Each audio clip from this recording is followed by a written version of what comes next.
कहते हैं जो कल का जो मैच हुआ, कल पहला मैच था और चाहिए तो अवाम को ये था कि पहला मैच है, पूरा सपोर्ट करने आते, अपनी होम टीम को सपोर्ट करने आते, लेकिन सूरत हाल ऐसी बनी भट्ट साहब के स्टैंड्स तकरीबन सारे खाली थे। ये शायद नेशनल स्टेडियम बड़ा ही इतना है कि अगर 10-15 हज़ार आ भी जाते हैं तो वो फील नहीं होते। देखिए कराची एक बिजी सिटी है। अच्छा। बड़ा कितना है, लाहौर का 25,000 है तो वो 30,000 है। कोई ये थोड़ी है कि कोई मेलबर्न का स्टेडियम तो नहीं है कि जिधर को 1.5 लाख की कैपेसिटी है तो उसमें 50,000 बंदा लगेगा कि बटे हुए थोड़े थोड़े बंदे कहीं पे। तो ये जो भी लोग इस तरह की बातें करते हैं, या तो उनकी ऐनक तब्दील होने वाली है या लगने वाली है। बात यह है कि कराची में क्राउड नहीं आता, वीकेंड के अलावा या फाइनल्स के अलावा कराची लाहौर में फुल होना मुश्किल है।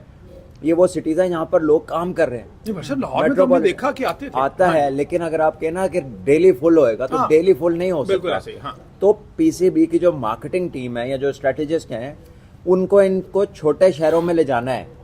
अगर वो चाहते हैं कि उनको हाउसफुल मिले, they have to go to Multan, Faisalabad, Sheikhupura, Sialkot, Gujranwala, places like these need to have stadiums, place like Hyderabad या और बाकी आपकी जगह। एक रत्ती बराबर आपने इंफ्रास्ट्रक्चर डेवलप नहीं किया। अब ये जो बड़ी सिटीज हैं, कुछ तो इसमें वैसे ही लोग बिजी हैं, फिर ये यूजर फ्रेंडली स्टेडियम्स नहीं है। कराची के स्टेडियम में आप जाएं, जो वो जंगला लगा हुआ है, वो ऐसा लगता है खुदा न खास्ता के जैसे जेल की मुलाकात है। ठीक है, और उसके आर पास उसके आगे लोग इकट्ठे हो जाते हैं, जो पीछे लोग बैठे होते हैं उन्हें वैसे ही नजर नहीं आता जब तक वो ऊपर वाले स्टैंड्स में ना चले जाएं। फिर ऊपर से माशाल्लाह जो 2 अरब रुपए की इन्होंने छत लगाई है, जो वीआईपी रूम है उसके रास्ते में छत का जंगला आ जाता है। वीआईपी में भी जनाब मेरे लगता है कि कोई खास आर्किटेक्ट से इन्होंने वो छत लगवाई है। क्या उसने प्लानिंग किया है ना। अंदर कोई फूड के स्टॉल्स हैं, बाथरूम है तो वो लोग नहीं जा सकते, इस तरह के हैं। तो वो यूजर फ्रेंडली नहीं है। फिर उसकी पार्किंग इतनी दूर है, कितनी वॉकवेज हैं, कहाँ कहाँ चेक पोस्ट है। ठीक है, सिक्योरिटी की अपनी मजबूरियां, लेकिन लोगों के लिए आसानियां पैदा करें, अंदर कोई अट्रैक्शन रखें, उनका इंटरेक्टिव। एक मैच देखते हैं तो आपका प्लेयर्स के साथ एक इंटरेक्टिव एक टाइम होना चाहिए कि वो एक बच्चे के लिए, विजिटर के लिए एक एक्सपीरियंस बने। हमारा तो ऐसी कोई चीज ही नहीं है स्टेडियम में, और ना हमने कभी अपग्रेड किया। हम क्या करते हैं, वो सीट नहीं लगवा दी एक जगह पे, कहीं पे सर्वेलेंस कैमरा लगवा दिया, ठीक है, को थोड़ी सी सफाई धुलवाता हुआ दिखा देते स्टेडियम को, पाइप लगा के को पानी लगा रहे हैं। ये आपकी तैयारियां।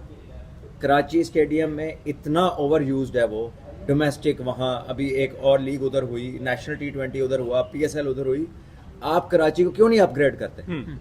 लाहौर के, कराची के, पाकिस्तान के तमाम स्टेडियम्स को अपग्रेड की जरूरत है। आप जाए ना, वर्ल्ड कप के मैचेस हुए शेखुपुरा में, गुजरांवाला में, आज आप अंदर नहीं एंटर हो सकते एक टीम लेके स्टेडियम के। उसी के अंदर देख पकड़ी होती है, उधर ही शादी हो रही होती है, उधर ही पहलवानों का खाड़ा है। तो आपने लुक आफ्टर किस चीज की है? और वो लोकल गवर्नमेंट्स के जिम्मे है या वो ब्यूरोक्रेसी के जिम्मे है, जो आपकी जो ग्राउंड्स हैं, लोकल ग्राउंड्स हैं, they don't look after it. ठीक है, उनको कोई स्पोर्ट्स से सरोकार ही कोई नहीं है उन लोगों को। वो आए अपने अपने कामों में, उनको कोई करीबी रिश्तेदार होता है, वो ग्राउंड में शादी हो जाती है। इधर क्या बातें कर रहे हैं जी हम लोग।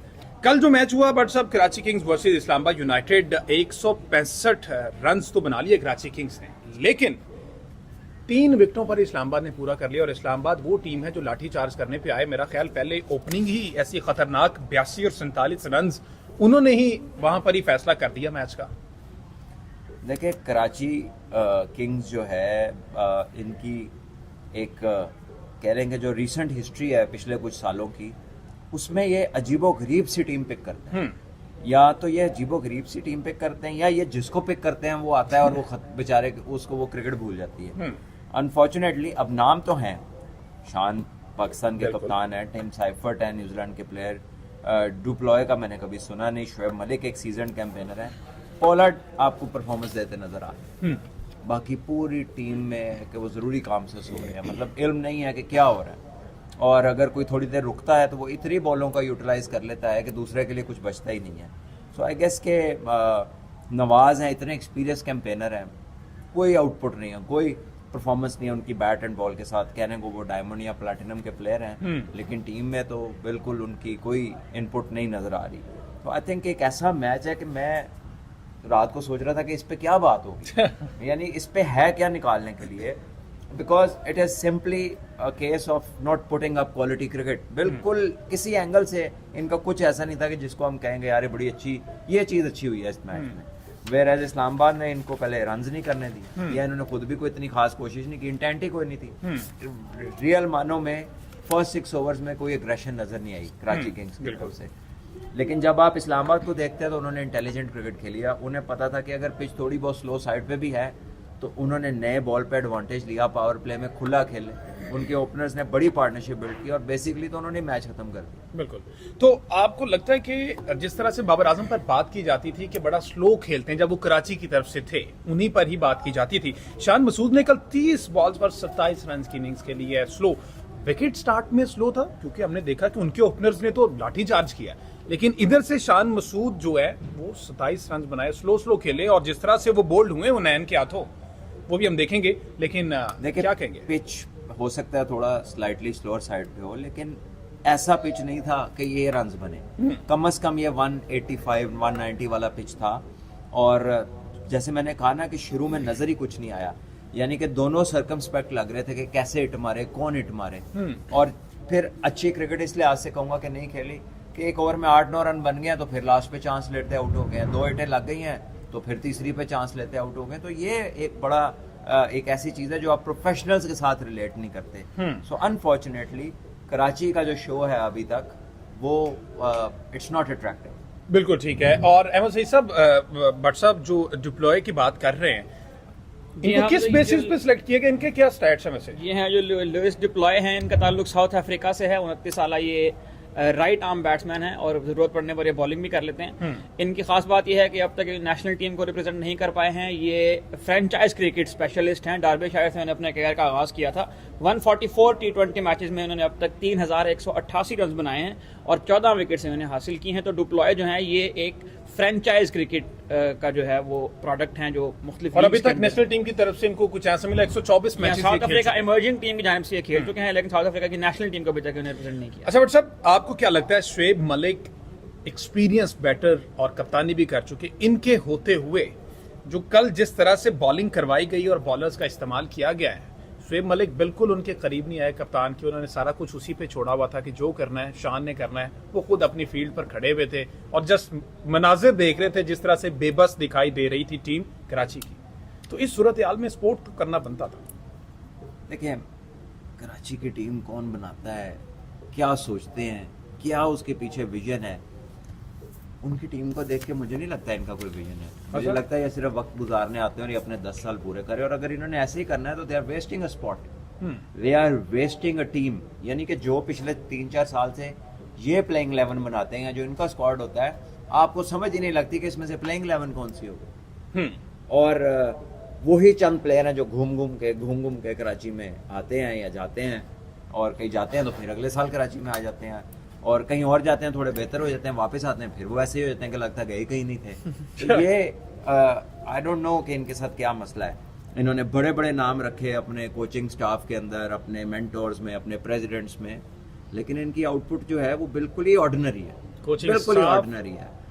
प्रेसिडेंट वसीम अकरम को मैं मेंशन करना चाह रहा हूं, वो नहीं है कि वो भी डिसार्ट होके छोड़ गए कि भाई मेरी कोई सुनता तो है। हमने एक शो में पहले जिक्र किया था, हमने क्लिप भी चलाए थे कि वसीम भाई एक मैच में इस कदर गुस्से में आ गए थे कि उन्होंने एक चीज को आगे पैर से मारा था, और ये वाज सो फ्रस्ट्रेटेड कि यार ये सीधा सीधा मैच है, किस तरह आप इसमें फंसा के इसको किस तरह हार सकते हैं। तो मेरा ख्याल है वो तो तंग आके उन्होंने तो तौबा कर ली, वो तो ATV पे बैठ गए हैं। लेकिन जो भी आगे टीम बनाने वाला है, ये पता नहीं है कौन है। पाकिस्तान का मसला ये टीम मैनेजमेंट ने किया जो किया।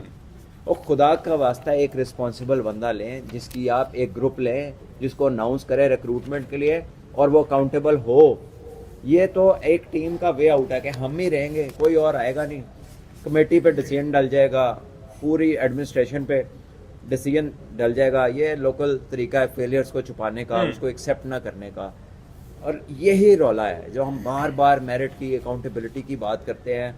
पाकिस्तान के बेस्ट जो बहुत सारे इश्यूज है, उसका वजह ये है कि आपको पता ही नहीं चलता कि डिसीजन लिया किसने था, कसूर है किसका, फारिग किसको करना है, लेकर किसको आना है, क्योंकि सारे मिले हुए हैं। अहमद सईद साहब, जो मैनेजमेंट में बात हो रही, कराची किंग्स की मैनेजमेंट में कौन कौन है? कोचिंग स्टाफ में कोई बड़े नाम जो कि कराची किंग्स के हेड कोच जो है वो फिल सिमंस हैं, इनके साथ असिस्टेंट अगेन वही एक तवील फहरिस्त है। असिस्टेंट कोच मोहम्मद मसरूर साहब हैं। फास्ट बॉलिंग कोच जो है वो स्टीव किर्बी ये ओवरसीज इन्होंने मंगवाए हैं और इनके साथ जो है वो इब्राहिम कुरैशी ट्रेनर हैं, परफॉर्मेंस एनालिस्ट हैं मोहसिन शेख। तो एक लंबी फहरिस्त है। मोहसिन शेख इस टीम के साथ है ही नहीं, अच्छा, जो कि वो बीपीएल करके वहीं से वापस ऑस्ट्रेलिया चले गए हैं। इस पता नहीं स्क्वाड में नाम कैसे क्लेम कर रहे हैं कि मोहसिन शेख साहब भी अपनी सर्विसेज जो है वो असल में कराची हमने किंग्स को देखें दे ये रहे हैं। जो कोचेस की एक वो रखी हुई है ना, पूरी एक फौज रखी होती है। देखें जब तक आप बेसिक्स को एड्रेस करने की सलाहियत नहीं रखते उस वक्त तक मेरा ख्याल है कि आप किसी टीम को भी इंप्रूव नहीं कर सकते।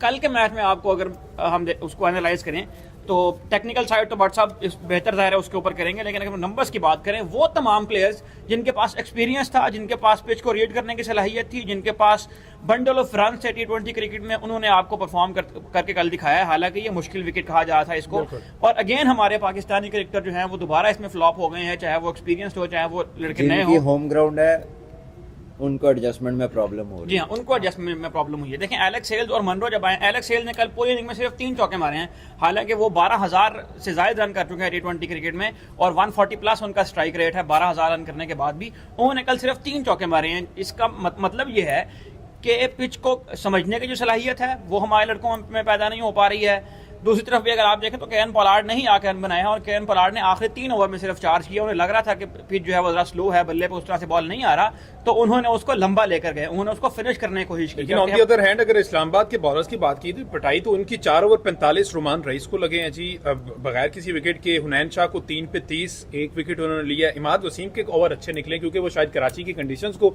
उनकी तरफ से खेलते हैं, तो ये शायद उनको कोई एज मिला है, उनको पता था कहां पर मैंने बॉल करने हैं। अपने ही साबिका फेलोज को तो उन्होंने 4 पे 20। तो बट सब रुमान रईस एक्सपीरियंस प्लेयर है, लेकिन मेरे ख्याल उनका यूज सही नहीं किया गया। कल हमने देखा 19वां ओवर इमाद उनसे करवाया गया रुमान रईस से। आप यहाँ देखें रुमान रईस तो हैं, डेथ स्पेशलिस्ट हैं और चले मार पड़ गई, लेकिन 8 दफा 10 में से ही अच्छी बॉलिंग कर। बिल्कुल। तो अगर एक ऐसे प्लेयर को कभी मार पड़ जाए तो आगे भी अच्छे प्लेयर खेल रहे हैं, उसमें हो सकता है। लेकिन इनकी कैलकुलेशंस देखें, कहीं पर ये बच्चों को ओवर नहीं देते, और अगर देते हैं तो आखिरी ओवर इनिंग का देते हैं। कल भी हुनैन शाह ने जो ओवर किया है, मेरा लास्ट ओवर किया लास्ट ओवर किया। अगर आप देखें तो शादाब खान ने 3 ओवर कराए हैं, 18 रन उन्होंने खाए हैं, लेकिन जब पोलार्ड सामने है तो उसके बाद शादाब खान बॉलिंग पर नहीं है। और फिर वो हुनैन शाह पर सारा मलबा डाल दिया गया। ये जो मिस कैलकुलेशन और या विलिंगली किया जा रहा है, स्टैट्स से नहीं पता चलती। बिल्कुल।